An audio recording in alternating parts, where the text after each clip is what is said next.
All right, very good morning, everyone. Today we are going to have our last set of presentations for the proteomics course BB607. While some of you have already been given slot for today's presentation, but anyone who has missed out presentation in the previous weeks, in case you are ready and you want to make presentation even live, we will be happy to give you opportunity today last time. So be ready with your slides if you have already done the project, and if you want to show and discuss that after the slotted, people who are already in the given slots. If once they are done, then we can take some students uh, who have missed out the previous presentations, and we can even have you either live, or if you want to share the video, we can do that as well. So, but today will be the last day of presentations. After that, we cannot entertain any request in any possible form to take it forward, because you have seen we have given you extensive, time and several reminders to take this opportunity to not miss out, to show your projects to us. So, with this, let me start the first presentation, which will be from Vinayak. And he will talk about colon adenocarcinoma, which is one of the very difficult tumor to treat, and especially quite prevalent in the northeast population. And given the high incidence of this particular tumor type, we started actually one of this project with an Israel partners, which collaborators from Israel. They were quite keen into the genomics of patients who are suffering from colon adenocarcinoma, and that we got Indo-Israel project to pursue that aspect. From the same sample, we were supposed to look into the proteomics part of it, and despite that, they were quite diverse from different populations. They came from different part of the Middle East countries. Still, we were able to identify very interestingly 9 key markers which are quite reproducible across different population. That led us to more interest and confidence that whether we can take this forward and talk to our local clinicians in Mumbai and look at Indian patient population. So now we have a collaboration from KEM Hospital, and we are looking at Indian patients and what happens to this tumor in an Indian population, and are there some common pattern emerging from the Indian versus the Middle East and global data set. So it will be interesting to see what the findings Vinayak has for this project. Let's move on and talk about his video.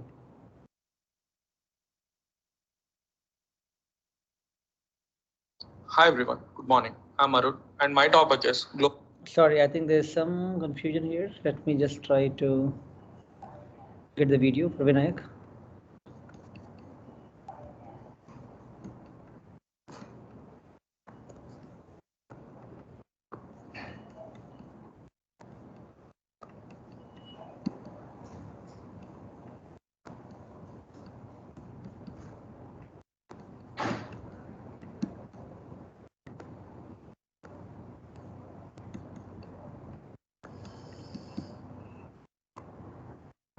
Hi everyone, good morning.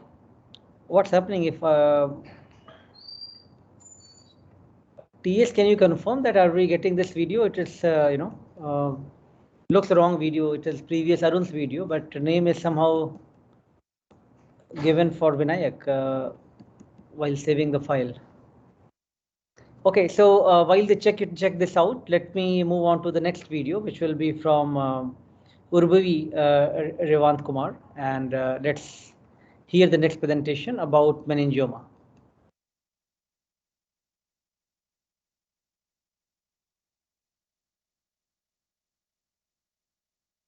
So meningioma, you are already aware. We have been discussing about this one of the prevalent brain tumors. Let's look at how low grade and high grade of meningioma can be compared.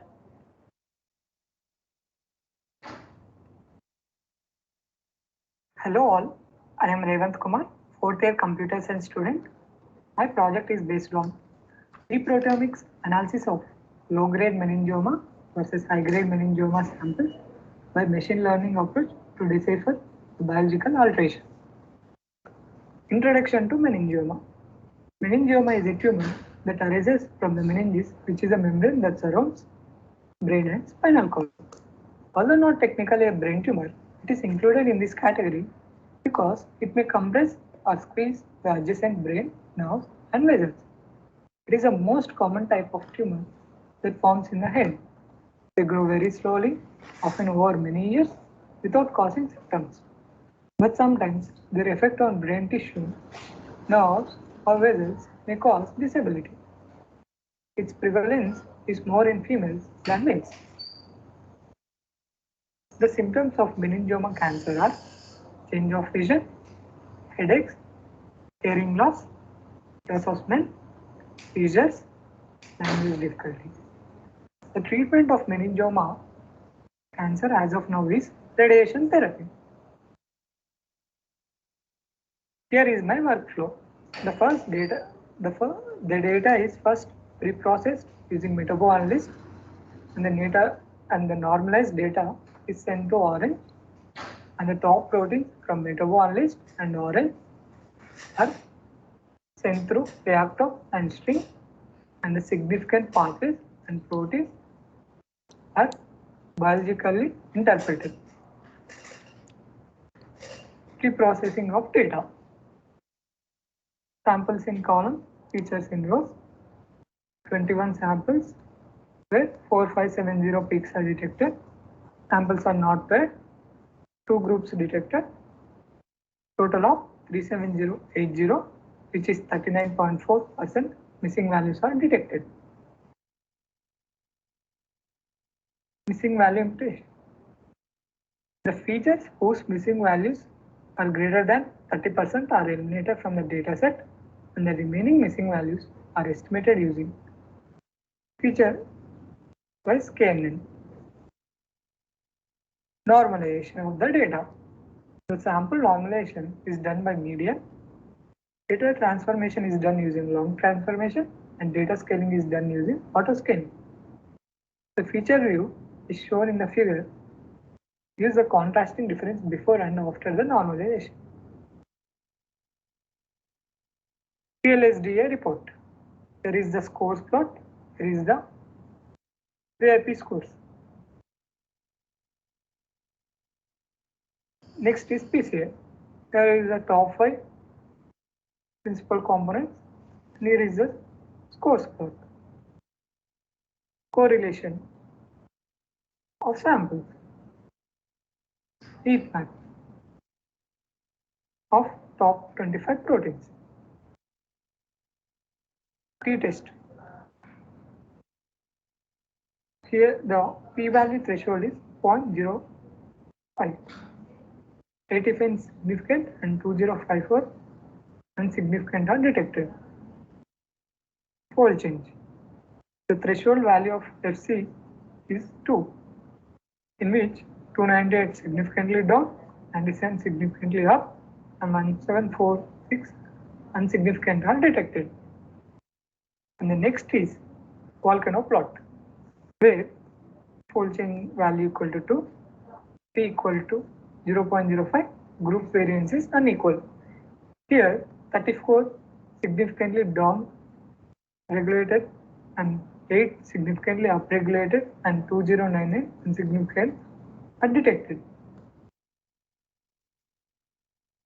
Now the normalized data is transposed and in target variable is added to the columns, and the data is sent to the Orange.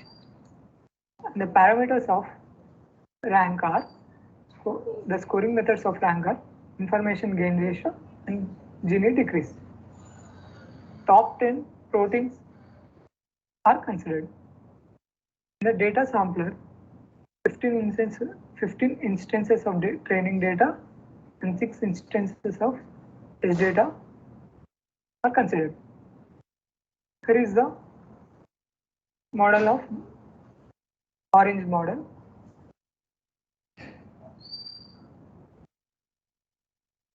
Neural network.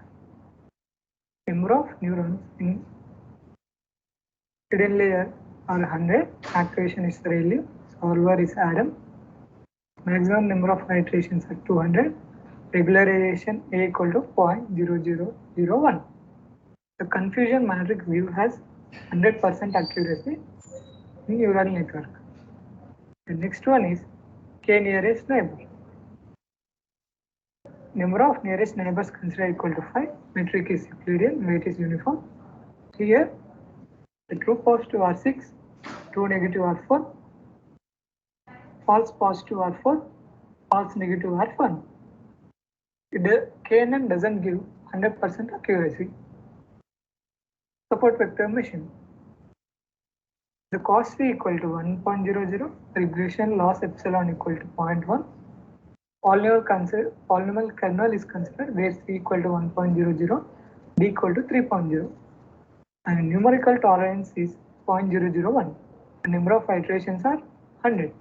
The confusion matrix shows that 100% accuracy is detected in support vector machine. And the next one is random forest. Number of trees equal to 100. Number of attributes considered at each bit equal to 5. Limit depth of individual trees equal to 3. Do not split subsets smaller than 5.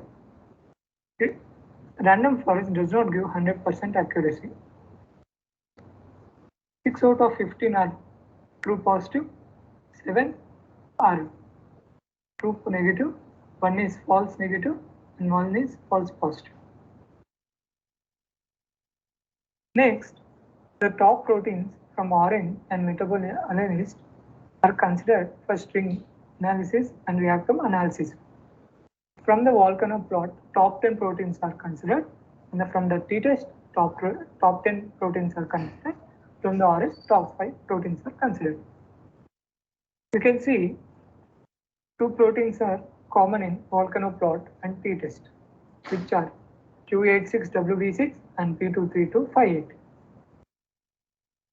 In string analysis, we get number of edges equal to 8 and total number of nodes are 23 because 2 are common here, and total number of clusters equal to 2, in which cluster 1 has 6 and cluster 2 has 2, and remaining are all individuals.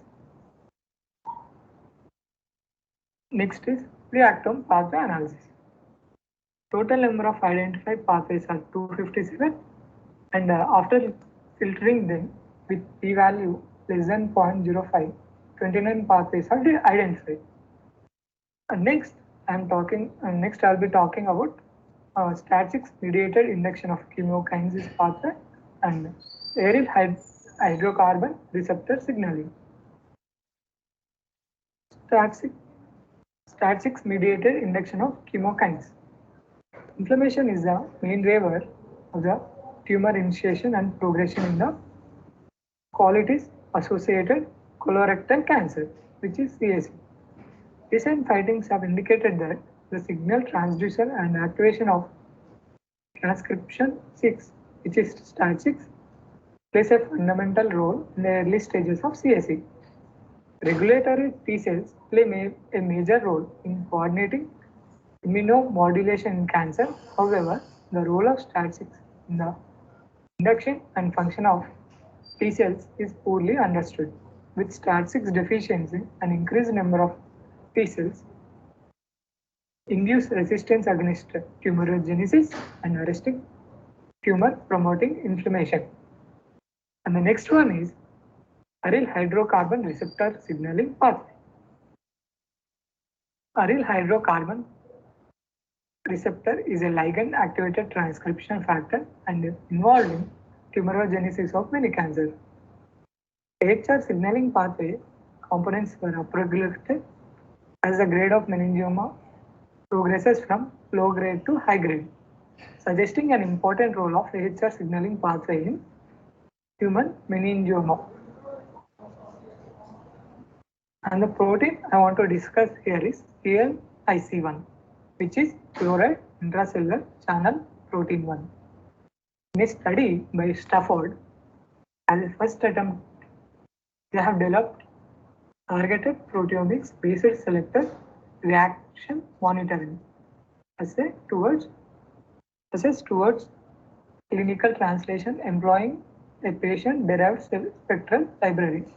This enabled validation of peptides of several candidate biomarkers like VIM, ANXA2, AHNAK, TS101 and CLIC1 from the surgically resected meningioma tissues and controlled arachnoid regions. Here are the references used for my project. Thank you.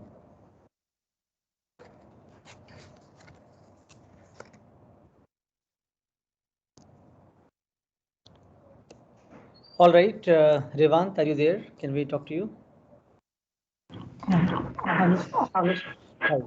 All right. Well, you have followed all these steps properly, from metabonalyst to orange to reactome, and try to understand how this particular tumor can give us, some novel insight using your workflow.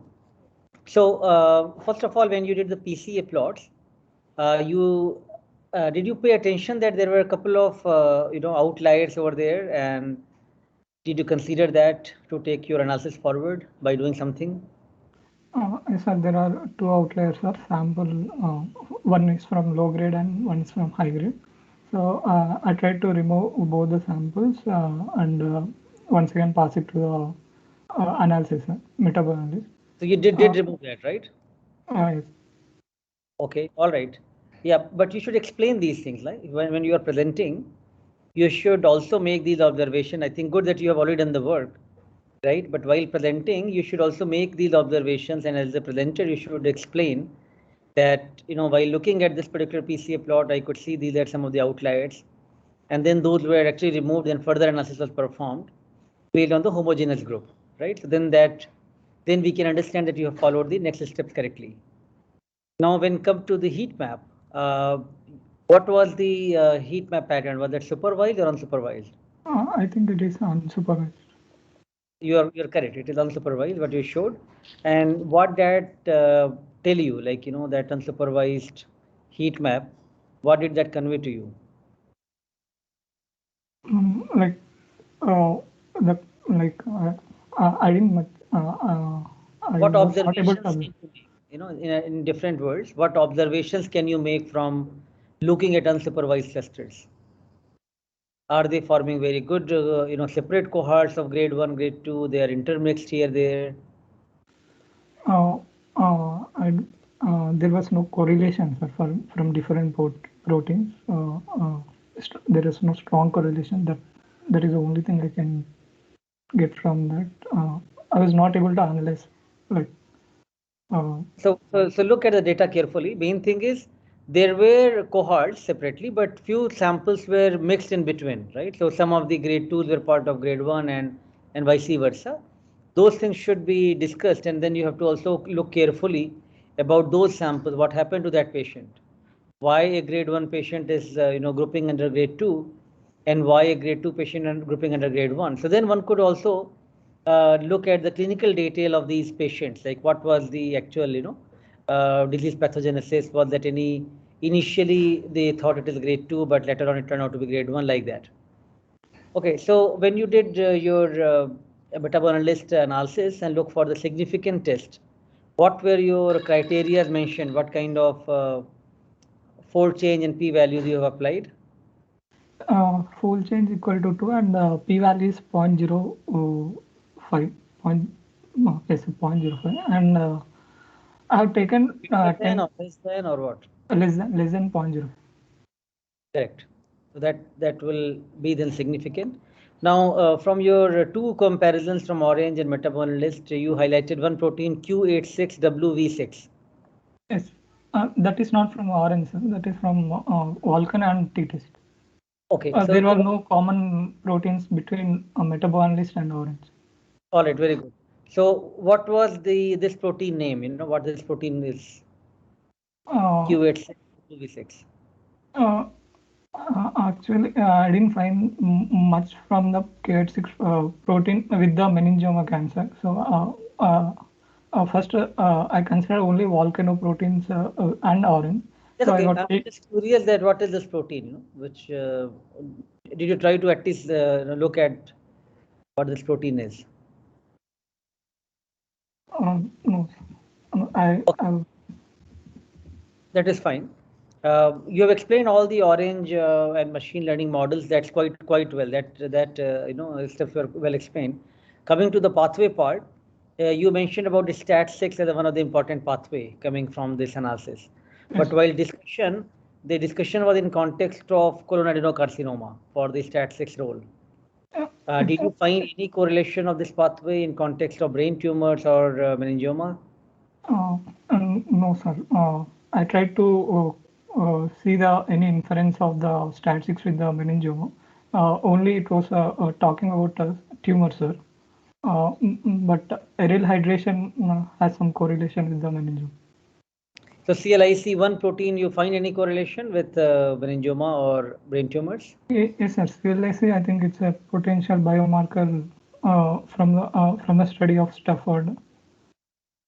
And this protein was also seen in your data, right? Yes. And this came as one of the important protein from the VIP plots or from the orange? From the yes, a Volcano Plot. Okay. Now, was there any protein from your data which came as a part of the STAT6 pathway?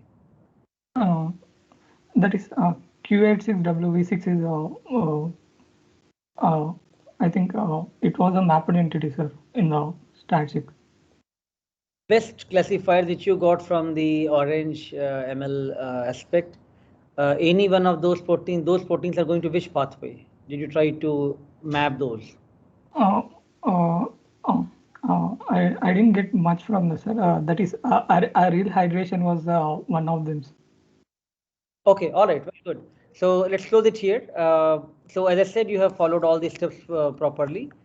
Just there was a little bit room for improvement of explaining the steps well about how you did, what observations you made, and how you reached to that conclusion. Right? That's something for you for future. But overall, I think good project done. So let's move on to the next presenter now.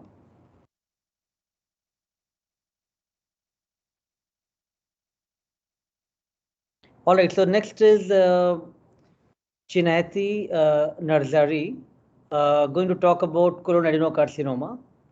Let's hear her presentation. I'm Chinati Narzari from Biomedical Engineering. My topic is flow proteomics analysis of CAT versus CAT control stability with biological alteration. So coming to the introduction part, what basically CAT is? CAT is a quality-associated cancer, and it is known as the IBD predisposed patient to the development of a form of colon cancer. And it is known as a CAC, and IBD is an important risk factor for the development of colon cancer from these CACs. There are basically two forms of IBD, which are Crohn's disease and ulcerative colitis. And the Crohn's disease is known to increase the risk of developing the cake by roughly 1.8 times and usually up to 8 times compared to the risk of developing colon cancer in the general population. And the molecular mechanism by which inflammation promotes cancer development are still being uncovered and may differ between cake and other forms of colorectal cancer. And coming to data analysis, the two process data which I got from Mexico, I have taken it for the further analysis in the meta-analysis and for the pathway analysis in the reactome. And in the meta-analysis, I have found a total of 55,113, that is 3.1% missing value.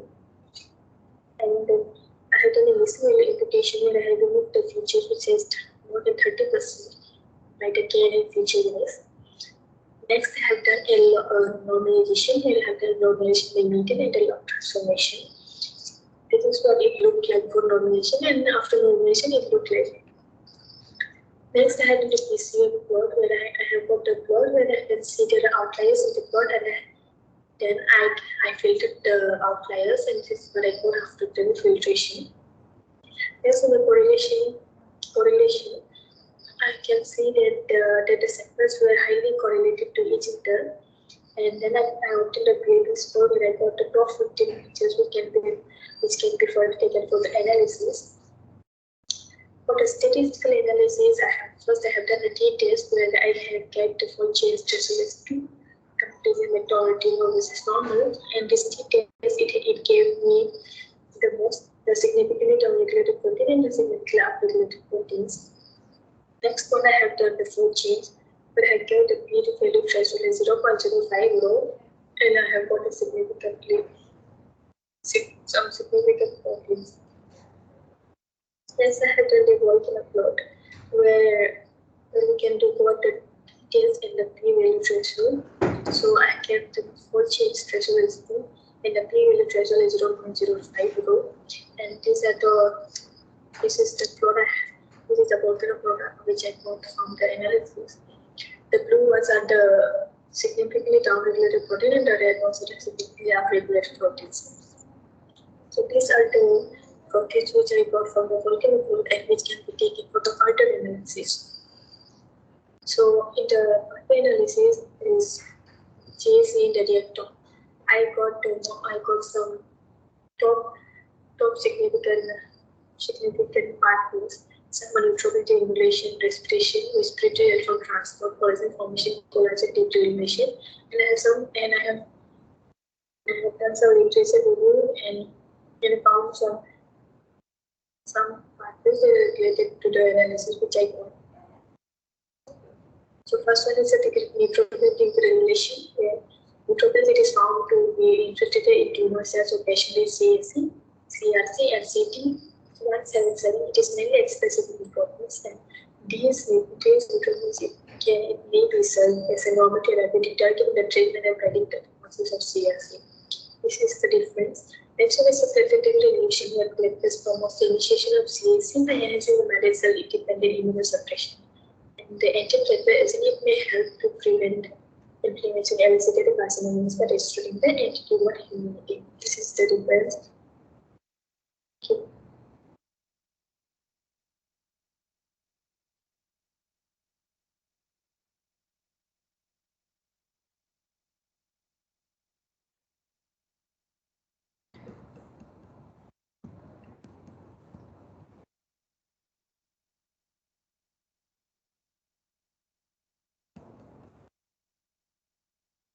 All right, Chineti, are you there?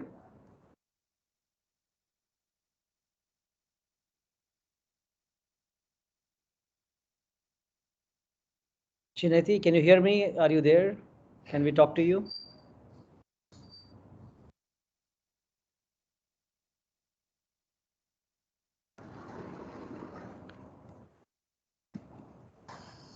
All right. Well, if a student is not here, it is then difficult to clarify the analysis and the questions. So, as we mentioned that just sending the video may not help to get the best of your work and presentation. So we will have to give you some at least for the Q&A part 0 marks. Just broadly the comments for the presentation, it was very superficially done to say. If you analyze the data, you have to ensure that you explain in detail each step, that what were your considerations for the parameters, in which way you think those parameters were appropriate, what kind of further changes you would like to make, and again various considerations for each of these steps from metabonalyst and moving forward for even in case you have only done the reactome.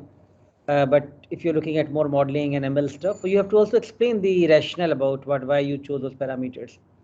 You're not there to explain anything, especially as I found it was quite vague overall. The pathways were not discussed in the context of the disease. In fact, identified pathways did not make too much sense to me either. So you have to go back and look at the data, how it was filtered, and then think about what you are identifying. Does that make sense in context of the disease, and analyze the data in that context.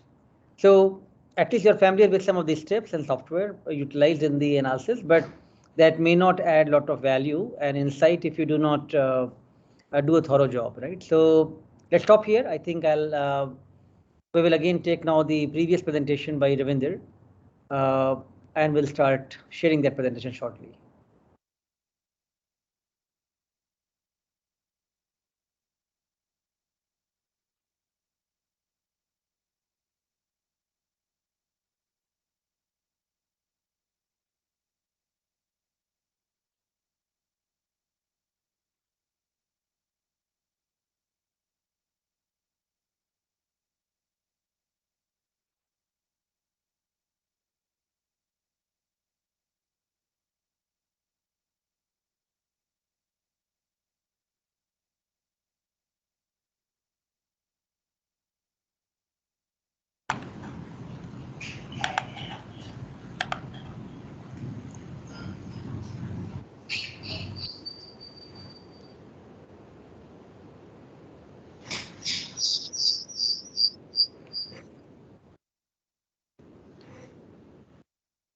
is it audit?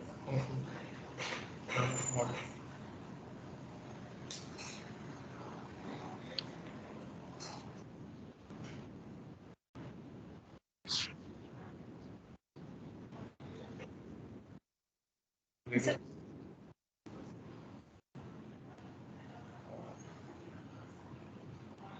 I'll do it myself. Just a minute. You have right from Lucia?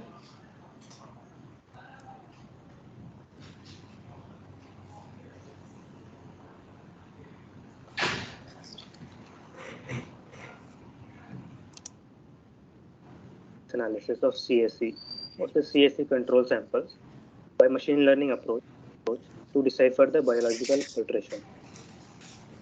So, colon adenocarcinoma is the most common type of colorectal cancer and is the third most common cancer worldwide. As mentioned by Sir, in India it is common in the northeastern states like Assam and Mizoram, etc. It develops in the lining of the colon or at the end of the colon, that is a rectum. It begins as small benign clumps of cells that are called polyps that are usually harmless, but often they with time they grow and become malignant tumors. And this is the flow diagram of the formation of malignant tumors. And the GIF animation shows the same formation of malignant tumors.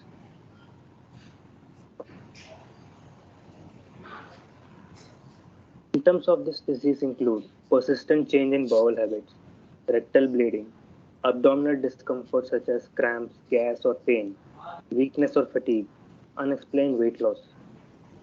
And there are some risk factors associated with it that are family history, African American race, low fiber, high fat diet, obesity, smoking, and alcohol consumption.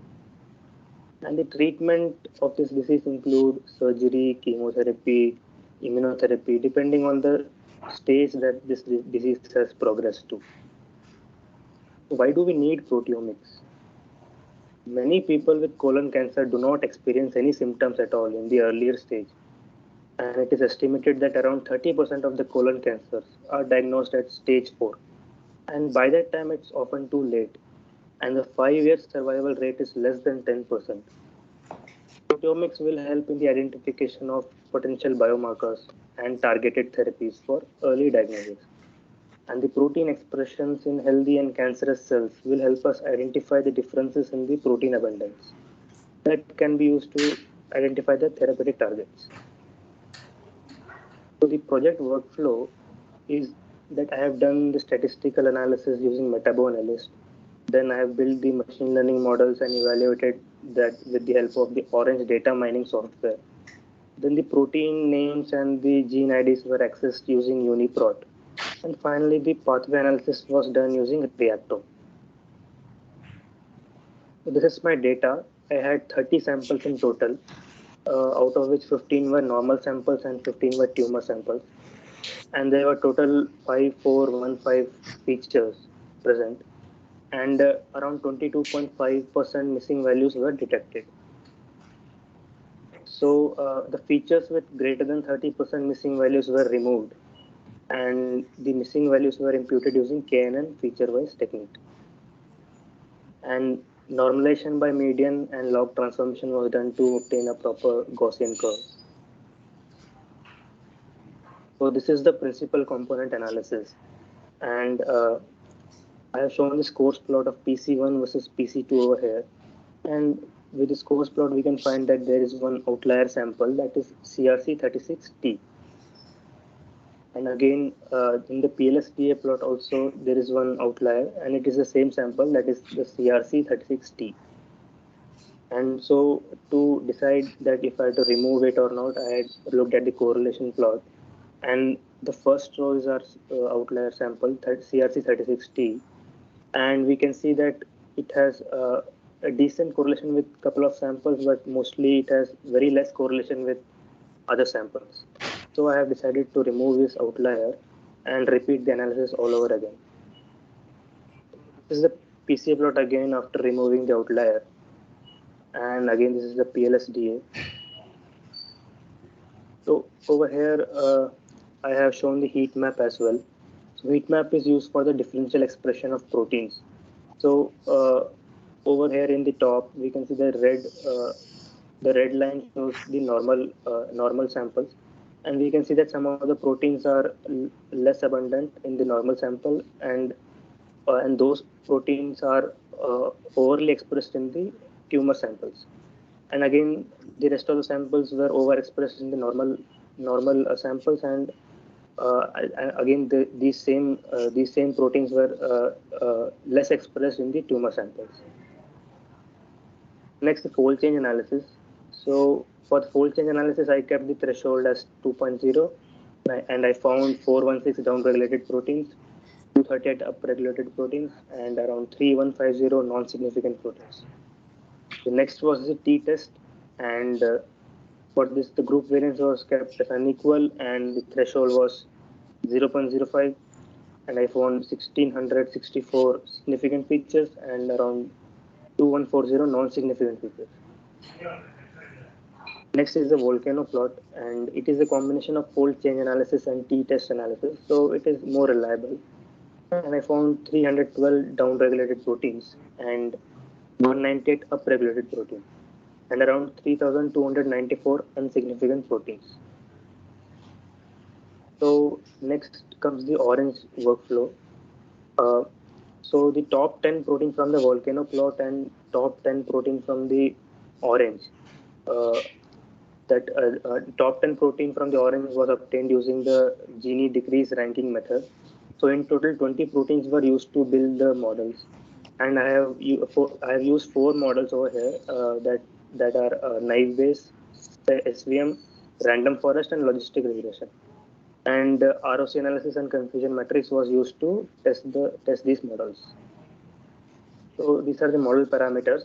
And for support vector machine, I kept the cost as 1, regression loss epsilon as 0.1, and kernel used was RBF. For random forest, the number of trees was 10, and the depth of each tree was 3. And for logistic regression, L2 ridge regularization was used. This is the evaluation result, and as we can see that logistic regression had a perfect AUC value, had a 100% accuracy, F1 precision, recall, etc. And even SVM and naive Bayes were pretty close. It has just slightly less precision, recall, F1 values. And the random forest was performed least among all.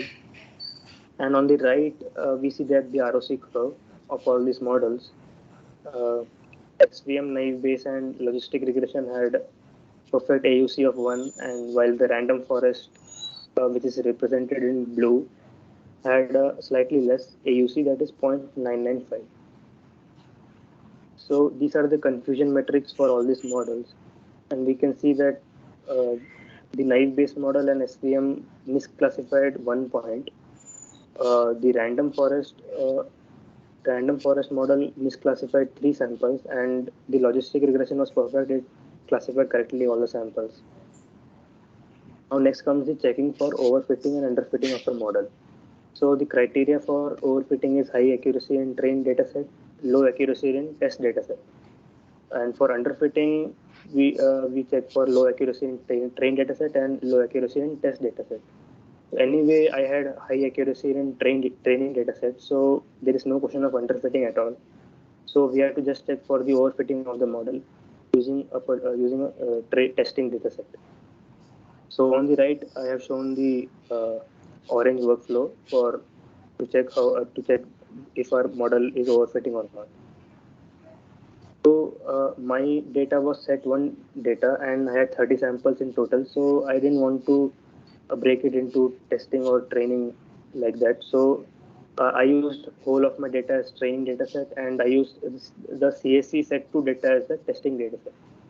And the evaluation results are presented.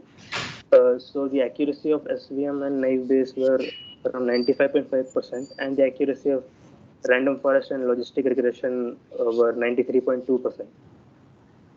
So if we look at the other values like accuracy, F1, and AUC, precision recall, etc. So we see that the naive-based model was the best among all.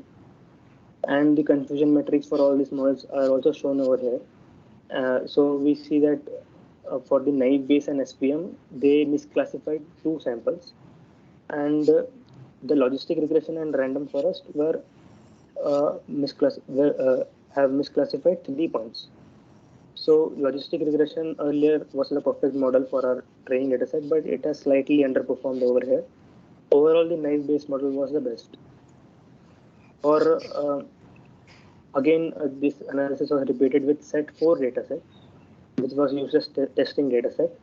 And here I got 92.2% accuracy for naive base and 90.6% accuracy for logistic regression, around 89.1% for SPM and 87.5% for random forest. So again, based on the other parameters, naive base was the best, and it was the consistent performer among the all models. And we can see that it misclassified only 1 point with the confusion metric. And also logistic regression also misclassified only 1 point over there. And the SVM and random forest misclassified 2 points. So for the target proteins, I selected top 10 proteins from Volcano Plot and top 10 proteins from Orange using the Gini decrease ranking method. So we can see that there are no common proteins among these tables. And here I have shown some box plot for some of these proteins. The green color is for the tumor samples and the red color is for the normal sample. So we can see that in most of these proteins are either upregulated or downregulated in the case of the tumor samples.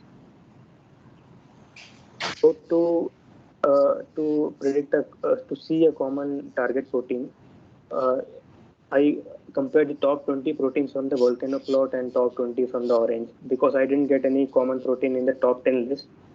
So while looking at top 20 list, I found 4 of these proteins were matching, and these are all trans-retinol dehydrogenase, decorin.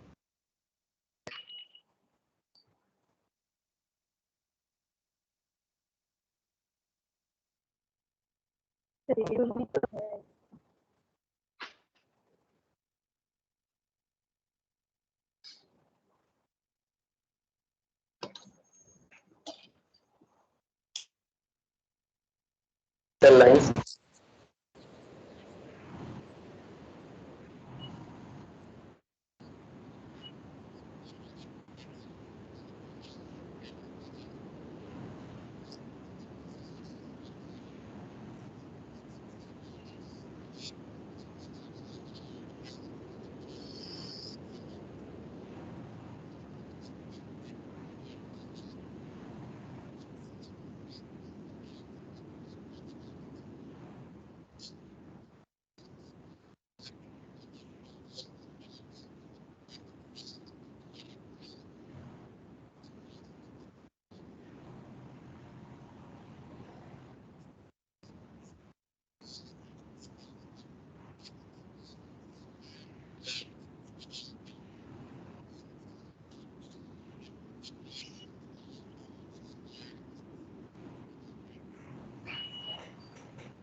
Used to build the model accuracy top 10 proteins. So our first protein decorin, it was found to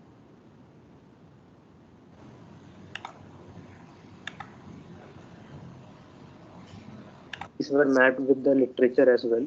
So our first protein decorin, it was found to be downregulated in the malignant cells, and it has been proved that the decorin transduction of human colon cancer cell lines causes a significant reduction in their colony forming capability. And in the right, we can see the box plot that also shows that in the tumor sample, this protein has been downregulated. The next is the selenium binding protein 1. So it has also been found to be significantly downregulated in the colorectal cancer and various other cancers as well. Again, the box plot shows the downregulation. And the third one was the aconitate hydratase mitochondrial. And in this paper, they have shown that the loss of mitochondrial aconitate has promoted the colorectal cancer progression via SCD1 mediated lipid remodeling. This string analysis was done using these top 20 proteins. We can see that there are two clusters that have been formed, and around there were 7 proteins that were independent and they had no relation among others. Next, reactome GSE analysis was done, and I found 2002 pathways and 3313 fold changes for genes and proteins. And here the volcano plot shown that summarizes the pathway result for every data set. So again, the top upregulated and top downregulated proteins are shown. This is the significant upregulated and downregulated pathways that are being highlighted over here.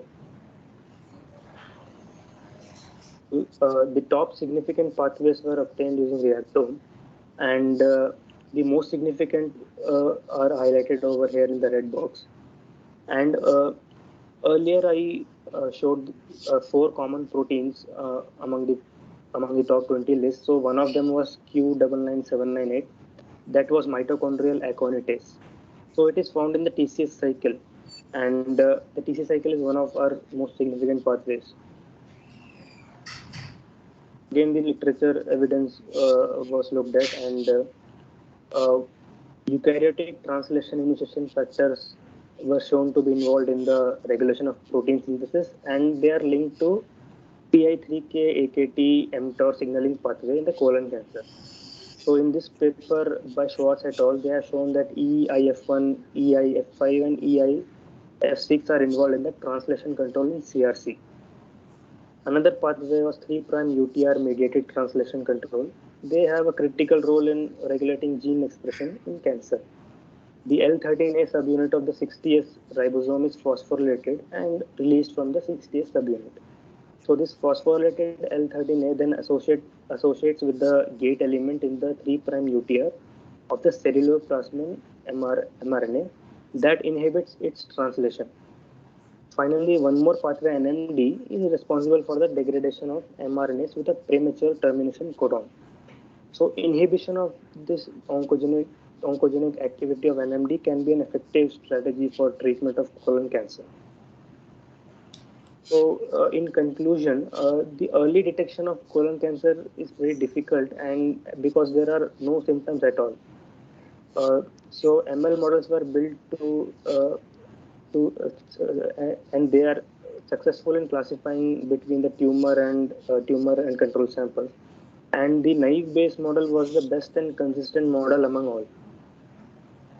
So some important proteins were found like all trans retinol dehydrogenase, decorin, methane thiol oxidase, and aconitate hydratase mitochondria. And some important pathways from the reactome analysis were like eukaryotic translation initiation, 3' UTR mediated translation control, NMD, and the TCA cycle. And these pathways can be targeted for the diagnostic and therapeutic purposes. These are the references that I've used for the project. And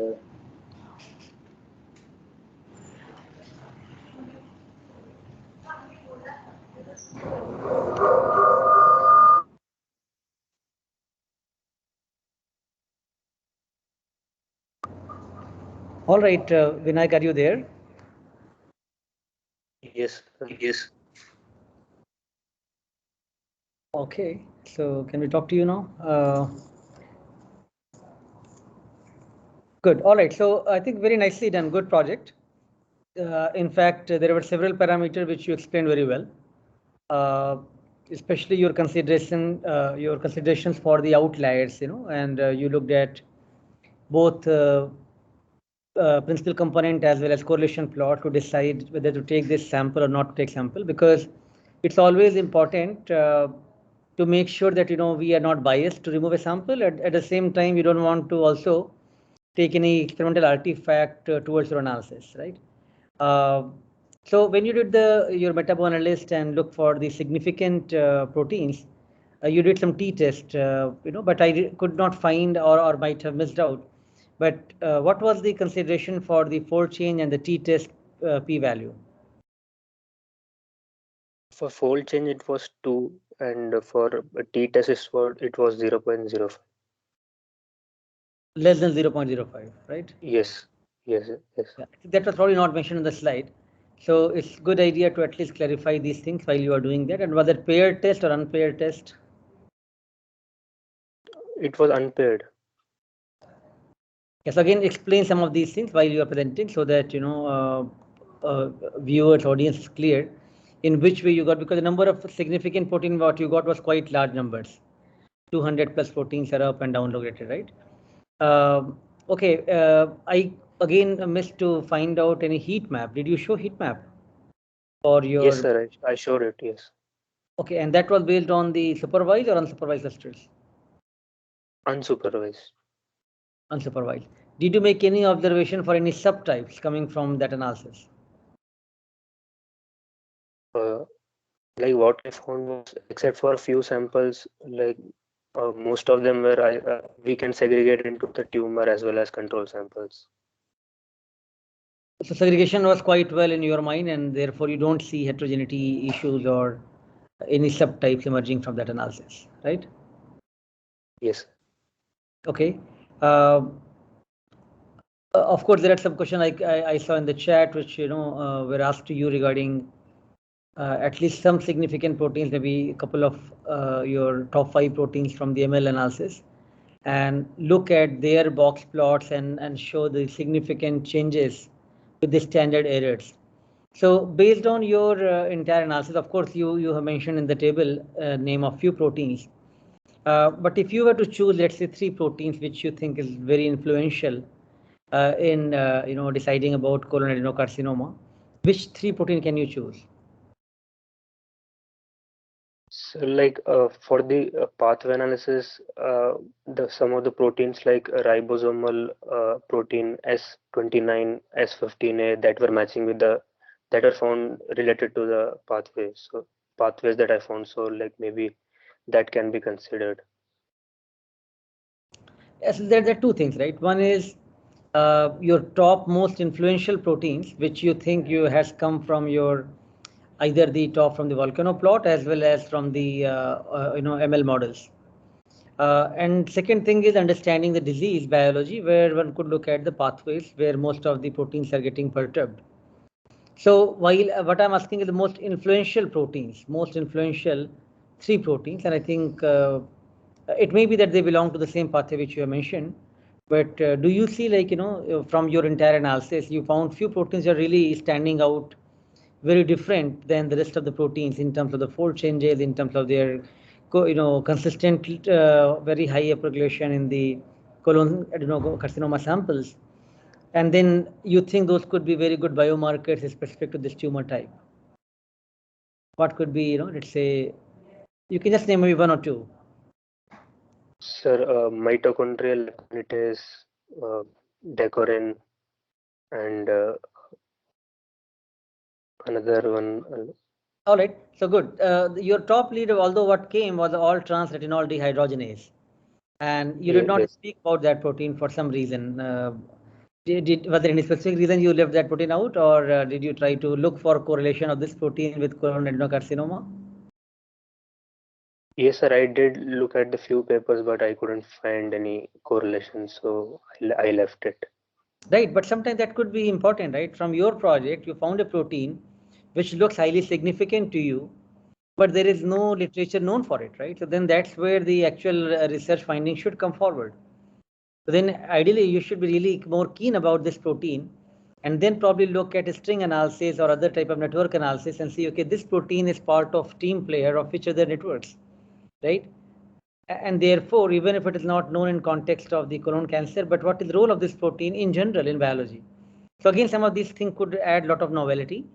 But as I said, overall, your entire workflow of presentation was quite good, as well as you have explained the considerations why you are choosing the specific parameters from one to other quite nicely. That's all for you. Thank you. Thank you, sir. All right, Vinayak. So now, in terms of the videos, I am done. The students who have shared me the video. If any student here who have not shared the video but has missed the presentation and would like to make any presentation, if anybody is there, please raise your hand. We can give you opportunity to make a live presentation. Any student who has missed out and still want to make a presentation, want to use this opportunity at the last today's slot. Okay, if not, what we'll do, we are going to continue a little bit on the mass spec and look at a novel analysis using PROSIT, which is one thing which we did not teach you in the course given the complexity of the various software which you are learning. But this is very important given that we have taught you almost all the possible tools currently in proteomics. This is the last one, which is very important to really inspect your spectra of mass spectrometers and gain more confidence about that analysis. So let's hear about PROSIT from the expert who has developed this field and this particular software, Matthias Wilhelm. He came for one of the workshops which we conducted, and part of that lecture I'm going to show you right now, which will be also asked you in the assignment questions.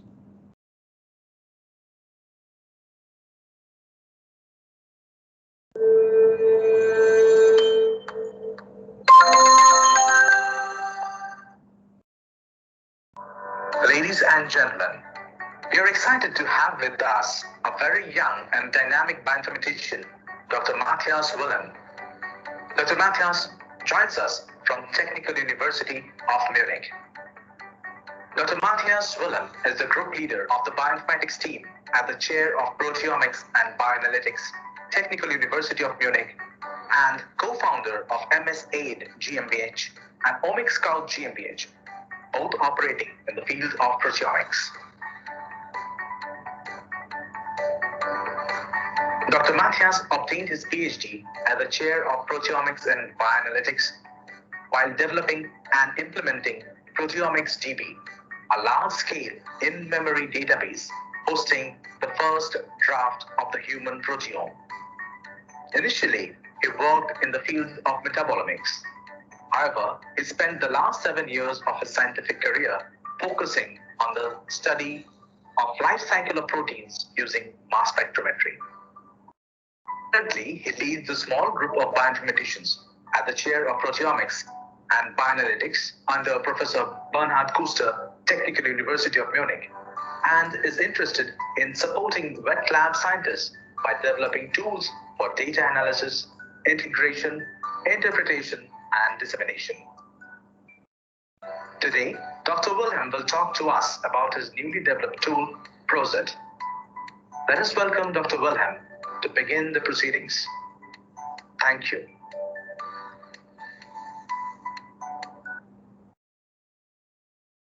All right, so welcome Matthias for this session, and please share your screen and you may start the proceedings. Yes, so I hope you can see my screen.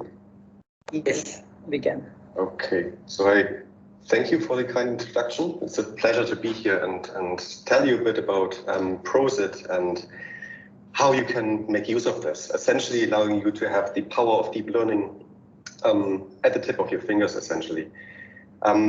I will switch between the presentation and sort of live demos occasionally, so bear with me if I have to switch different screens and different windows. As you've probably heard throughout this week, mass spectrometry, essentially the core currency of mass spectrometry is spectra. Right? So no matter whether you do a DDA experiment, an MRM or PRM or DIA experiment, at any point your core currency is spectra and you rely on this. So for DDA and DIA, for example, you acquire MS spectra and then you analyze them subsequently to identify peptides and proteins.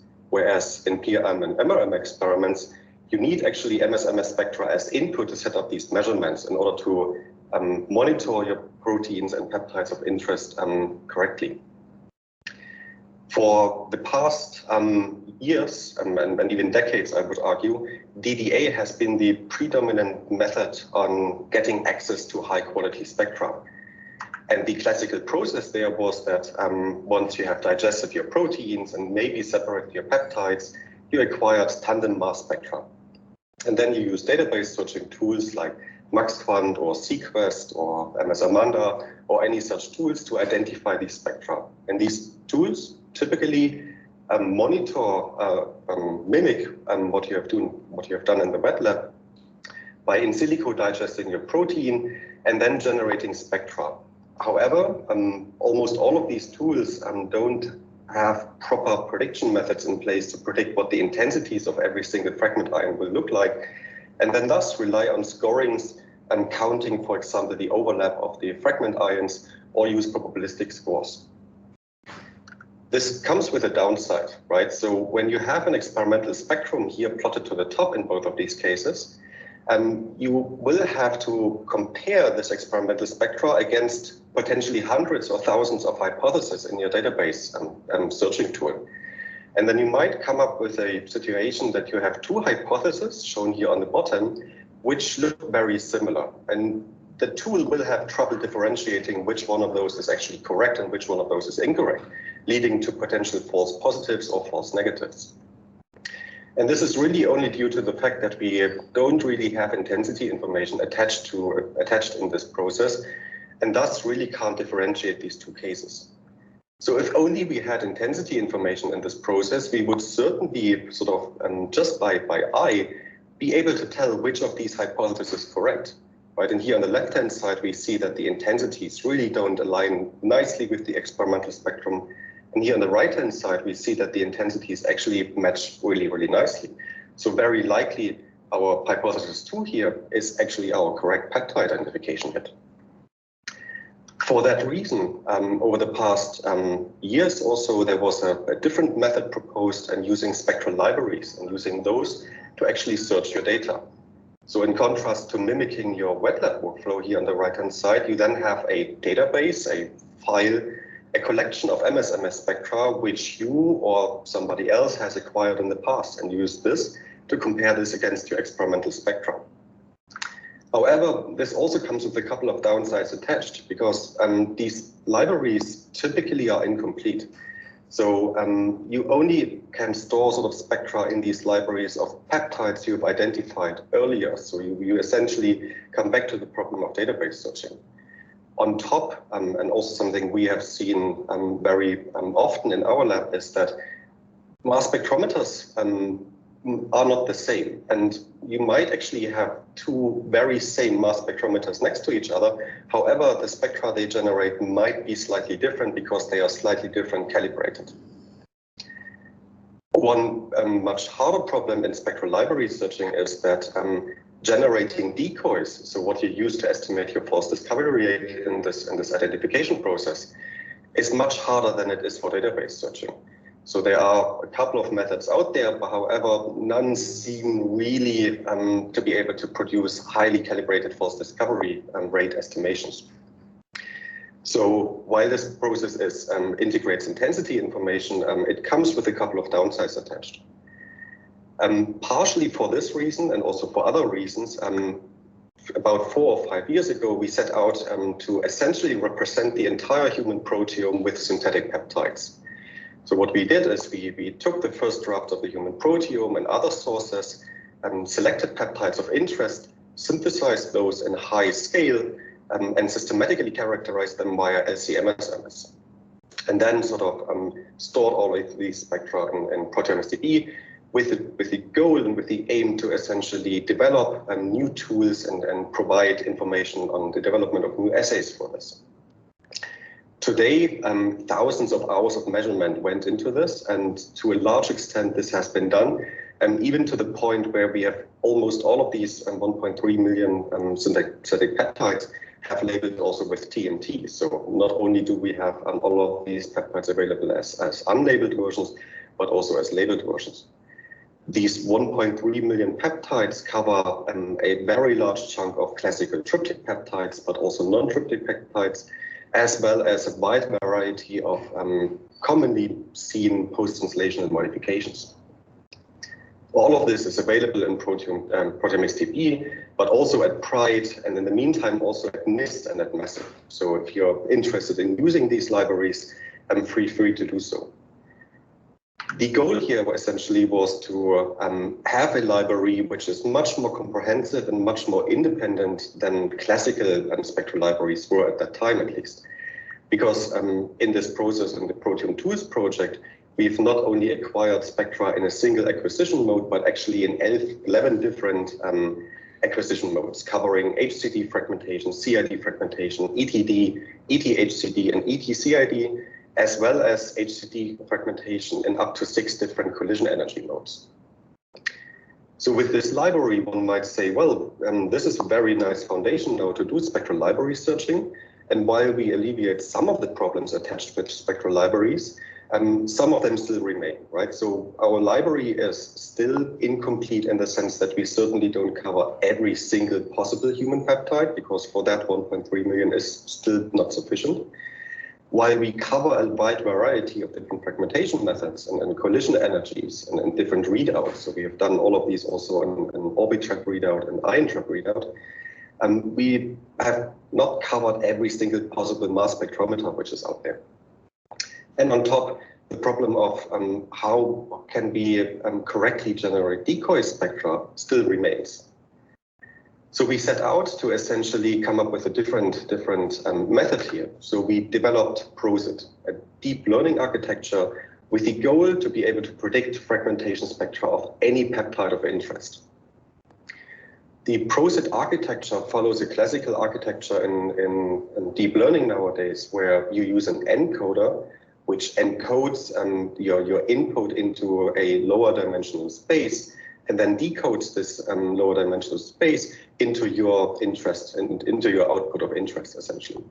So for fragmentation prediction, we essentially use the precursor charge, the collision energy, and the peptide sequence, and code this into a latent space, which allows us then to decode this into, for example, fragment intensities. And on the right-hand side, you see an example of this. On the top, you see an experimental spectrum. On the bottom, you see the corresponding predicted spectrum by PROSIT.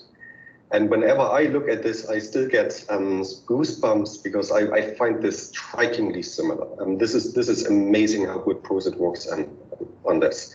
And this is also depicted on the Pearson correlation of 0.99. So we are reaching levels here which were not seen before at all. Because of these very high Pearson correlations, we shifted to a different measure called spectral angle or normalized spectral contrast angle, which is just a different measure of spectral similarity, which is much more sensitive to even the slightest variations of intensities of these fragments. And even then we see a spectral angle of 0.92 here. And this is by all means not a explicitly picked very good example. This is an example which sort of sits nicely in our distribution of spectral angles we see both in the training data as well as in the holdout data, showing that PROSIT did not memorize all of these spectra by heart, but actually learned how to predict this for any peptide of interest, because these peptides in the holdout set were not shown to PROSIT during the training process. One unique feature of PROSIT is that it also encodes the collision energy, and this is no other prediction method so far does this. And while there are plenty out there, and we believe that PROSIT by far is the best right now, PROSIT is the only one also encoding collision energies. So why is that interesting? Why is that relevant? Well, I want to show you an example here. On the top, you see now both an experimental and a predicted spectrum sort of superimposed on each other. So what you see is again in red and in blue B and Y ions here. And whenever you see a bit of green or yellow intensity on top, this is essentially the you can imagine this as overhang intensity, either from the prediction, then in yellow, or from the experimental spectrum in green. So the less green or yellow we see, the more similar are these two spectra, the prediction and the experimental spectrum. And again, we look here at a case of a spectral angle of 0.94. So here we look at this peptide in collision energy 20, both the experimental and the predicted spectrum.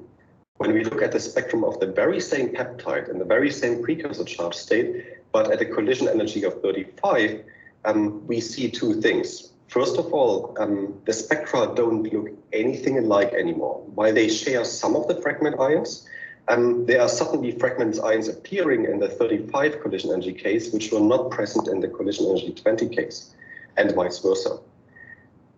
So that means collision energy plays a crucial role in accurately predicting the intensities of fragment ions. And that makes sense, right? If you use more energy to fragment your peptide, it's likely that this peptide will fragment into many more smaller fragment ions than it does when you use less energy, right? So imagine this if you drive with your car against a tree. If you do this at 5 miles per hour, not much will happen. If you do this at 50 miles per hour, likely your car is totaled after that. With that, I would also like to showcase something practical for you now, how you can sort of easily get access to PROSIT spectra. For this, we have developed over the past months a tool which is available online, which allows you to generate these mirror plots of spectra on the fly based on the data you have or based on data which is stored in Pride. Again, link is shown up here. So I'll switch to my browser. Just briefly reload. So we start from scratch. So what we've developed is a tool which allows you to plot spectra from any resources against each other, essentially. So what you see is on the right-hand side here again, a mirror plot with one spectrum plotted to the top and another spectrum plotted to the bottom. And then we provide for each of these two areas 3 different methods on how you can import spectra. So for the top spectrum on the left-hand side here, you can, for example, copy-paste your own spectrum into this table. So you can go into Excalibur, for example, and copy a spectrum you've acquired and copy-paste it in here. And then for the bottom spectrum, for example, it has the very same interface. You can also copy-paste a spectrum in here if you want to compare 2 experimental spectra. But you can also use the external APIs option down here, which allows you to get access to PROSIT predictions on the fly. And I've preset this up here already, where I've typed in the peptide sequence, I specified the precursor charge, and I specified the collision energy. And then only what you have to do is click Get Predict. And then this tool retrieves the prediction online in real time, and then allows you to generate this chart based on this prediction. And what we see here again then is the experimental spectrum, the predicted spectrum, and we see that the spectra align really nicely with a spectral angle of 0.94. This allows you to investigate your single spectra of interest. So you can, for example, also type in a different peptide sequence here and decide that you want to check whether a different version of AIs AEs might look better or worse. So I just changed the sequence, I click the predict button and click generate chart again, and now I will hopefully see a different version, and now we also see that the spectral angles drop slightly. So you can investigate your single spectrum of interest with PROSIT on the fly and figure out whether the peptide sequence identified is the most likely or not. There's a separate option here which allows you to retrieve spectra from Pride or Peptide Atlas or JPost in real time. And I've made use of this here for the top spectrum, where I've actually retrieved a spectrum from Pride using a newly developed spectral identifier. So the PSI community is in the process of releasing this format. And this string essentially allows you to get access to any spectrum stored in Pride or any other Proteome Exchange related repository. So here you can essentially play with your own data and with PROSIT and for example, check on the fly which collision energy seems to be the most optimal for your mass spectrometer. However, figuring out which collision energy is the most useful for your case, doing this in a manual fashion will take up some time, and this is error prone. So what we have also developed is a method which allows you to make use of PROSIT via a single click, essentially, to figure out which collision energy you should use in PROSIT to get optimal predictions for your data. And then I want to show this as on an example here as well. So when we use an external data set here acquired by the published as part of the Becker-Jensen et al. Publication, and just use PROSIT and set it up at the collision energy used for acquisition, we see that the spectral angle plotted here is only, in quotes, in the range of 0.75. So this is far worse than what I've shown earlier. However, this is due to the fact that mass spectrometers don't, even if you set it up to collision energy 30, let's say, this 30 isn't the same collision energy 30 on all the different instruments. So it might actually be that on this mass spectrometer used in the study, having this set up to collision energy 30 rather meant that this is collision energy 25. So what we can do with PROSIT is systematically predict spectra at various different collision energies and essentially plot at which collision energy we see the highest spectral angle. And for this particular data set, for example, we see that at collision energy 30, using this for prediction, we achieve the highest spectral angle, again reaching a spectral angle of 0.9. When we then redo this analysis with the collision energy calibrated for PROSIT, essentially, we see that we are again achieving very good spectral angles. And what's interesting and partially might be confusing to some is that we even achieve higher spectral angles than what we can achieve when comparing these spectra against the spectra acquired in proteome tools. And this might sound weird that with PROSIT we can get better predictions than actually synthetic peptides. However, the reason for this is that while we've acquired spectra in the Proteome Tools project at 5 or 6 different collision energies, we certainly couldn't cover the entire collision energy range from all the way from 10 to up to a collision energy 50. With PROSIT now, we are able to predict at any collision energy we like. So we're not limited to just the 5 collision energies used for the acquisition and the Proteome Tools project. You can get access to PROSIT online. So we have made PROSIT available via Proteomics-DB and allow you to do various different processing steps there. And throughout this talk now, I will go over a handful of those. And the first use case I want to show here is how you do collision energy alignment, as I think this is a very crucial step to make sure that the predictions of PROSIT match your experimental setup. What you do for this is you go to PROSIT, so proteomicsdb.org/PROSIT, and you will see this interface, which allows you to do 3 major use cases. Collision energy calibration as the first use case here. You can generate spectral libraries, or you can make use of our restoring workflow. Because you have to upload raw data here, I won't go through the entire process, but I will show you how this will look in principle, because uploading this file will take some time. So for the collision energy calibration, what you do is you upload an MSMS-TXT, so a result you got from MaxQuant, because we predominantly use MaxQuant in our lab.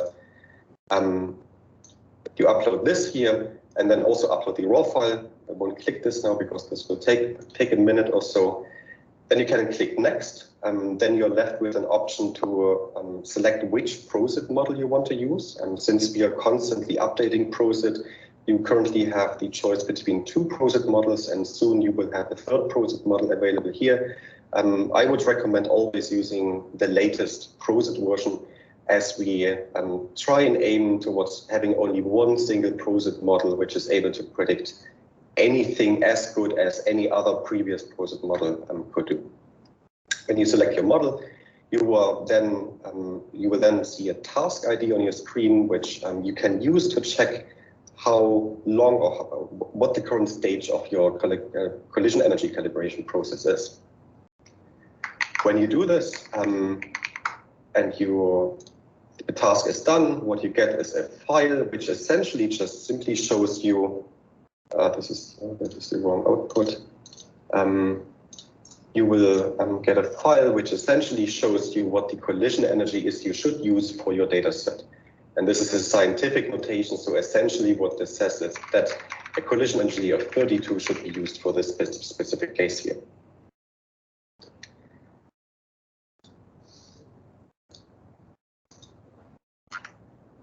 So with PROSIT now, we are essentially in this position that we can swap out this spectral library over here, an acquired spectral library, and plug in a PROSIT predicted spectral library. And this actually gets rid of a handful of the issues I've shown earlier. So with PROSIT being able to predict essentially fragmentation spectra of any peptide of interest, we can be as complete as we like, right? And also with regard to other organisms. Because PROSIT can predict collision spectra for any collision energy, we essentially cover all machines which do HCD-like fragmentation.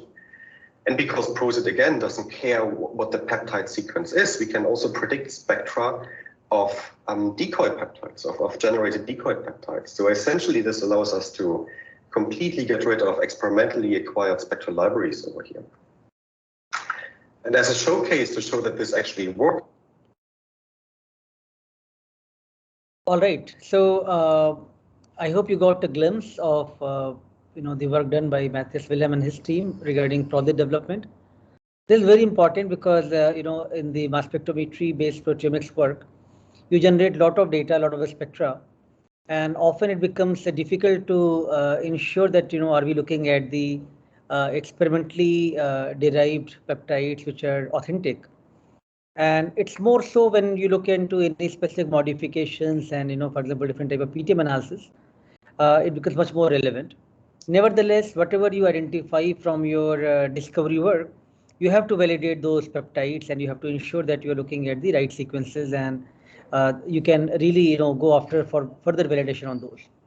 So various initiative done by, Dr. Bernhard Kuster and his team from Munich, in which Matthias Wilhelm is part of it. They have they were the first one to show the draft human proteome map, which was mass spectrometry based derived peptide sequences of almost 70% of human proteome, which was quite a huge accomplishment in 2014 in Nature. And after that, they have also generated many publicly available repositories, different type of they've shared a lot of resources from their lab, including they took all the human proteins, they have generated synthetic peptides. Think about the kind of endeavor it is, like huge endeavor, right? So it's chemically synthesizing peptides of all of those human protein sequences, and then running those in mass spec to generate this kind of clean spectra, which can be utilized to then ensure and overlay your possible predicted peptides from the samples and then be more confident about it. And then now this new tool of a project. So I think you can appreciate that many people who are leading this area in proteomics, they're quite a bit also contributing towards whole community resources development as well as things which whole society can use. So I hope you are now more and more confident about proteomics. Truly speaking, this course, despite it is short course, but has really brought you to the cutting edge technologies of almost all the tools available currently in field of proteomics. Like some of these things which we are talking to you, Skyline, PROSIT, and many resources which we spoke about, from Metabonalyst, Reactome, and other software, Perseus.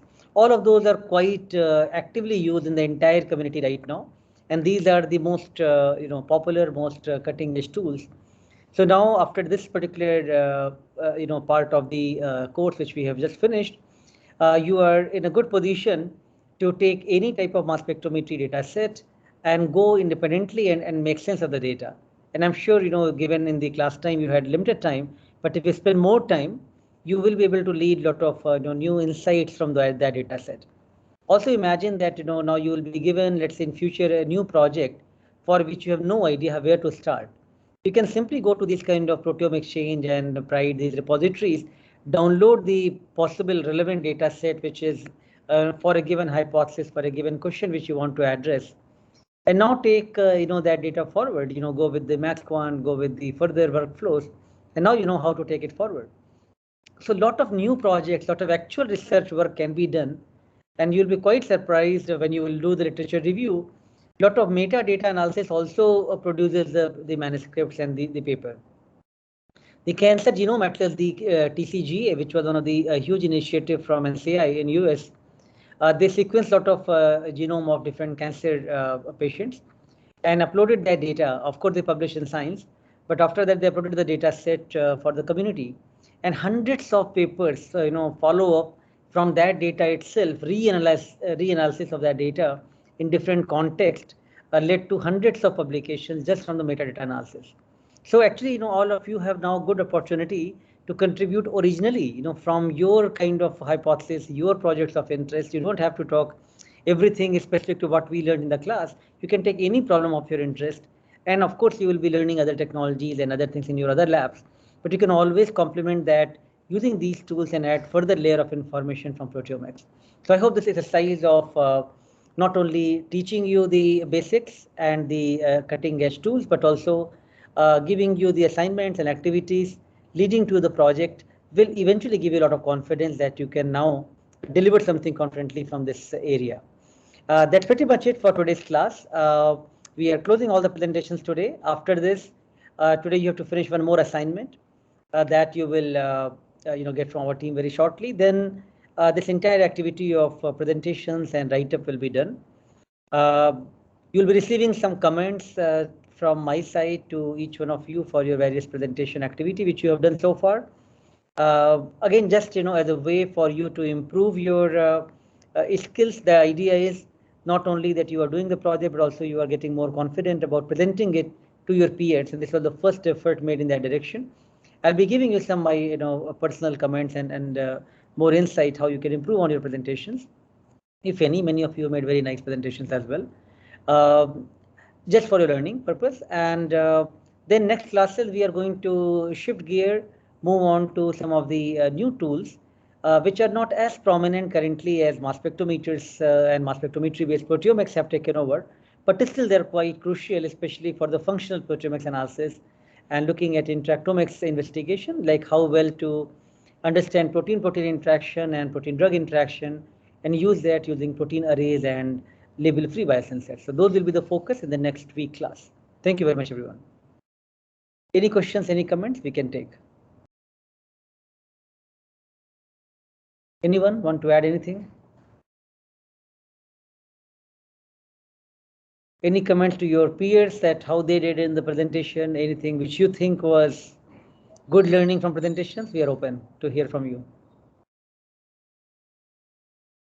Ashi and Anjali, Aparna, Arko. Hello, sir. Hello. Yes, Anjali. So, sir, this is Voishi. Hi, Ashi. Yes, sir, it was great watching all the presentations, and it was a great learning experience also. Especially, I come from a biology background, but I got to see how machine learning approach can be utilized to come up to several conclusions. So I think this was a very enriching experience for all of us. Great, thank you. Anjali, you want to say something? Yeah, for me also. So I've never done like a project, like a quite independent project as such before in my bachelor's. So it was like the first project in my master's. So I really enjoyed it. And I think I did well. So I enjoyed it. I enjoyed the whole experience of doing it. I just got to know the various, methods of using this proteomic like in application. So I really liked it. What we have read and in like in application part, so could correlate a lot. So I like that part. I hope all of you did not feel virtual interactions virtual. We made it probably real, like you had to do a lot of activities as if you're in the class. Okay, Aparna, you want to say something?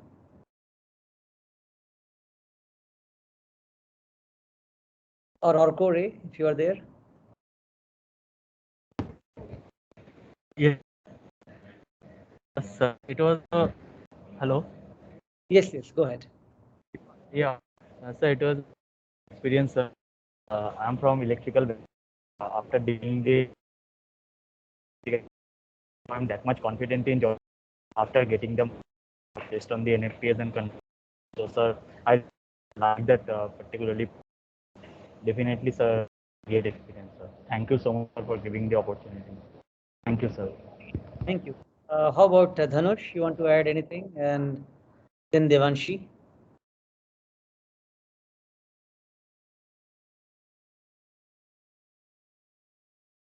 Dhanush, if you can hear me, and Devanshi.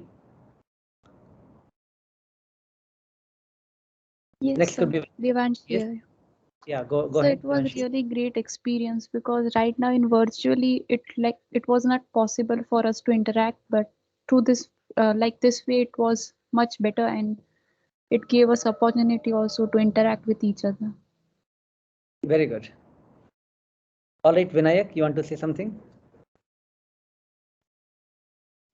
Yes, sir. I am not from a biology background, so like I got to learn a lot of diseases and their other things as well. So it was a good learning experience for me as well. Very good. Ramya, you want to say anything? And anybody else after that, just last before I close. Ramya, you want to say? It was fun. Dhanush? It was Yes. really.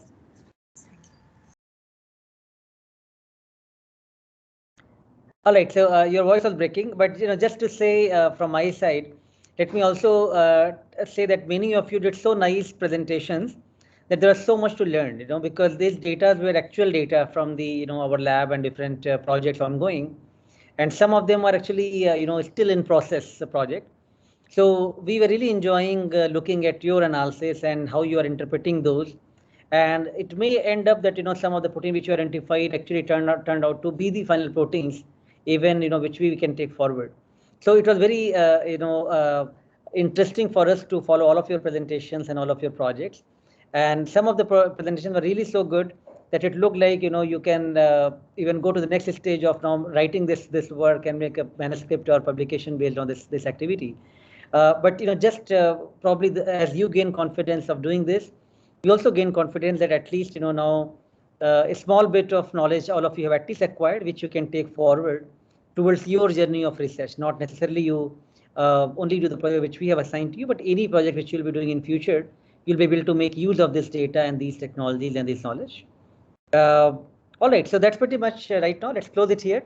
I'll talk to you more, a couple of theoretical stuff and a few more technology demonstrations in the next classes, which will be now used for your end sem exam. So for whatever you have done, this part activity is closed. Next lectures will be only considered for the end sem exam. All right, so let's meet again on next Wednesday. Thank you, everyone. Thanks a lot, sir.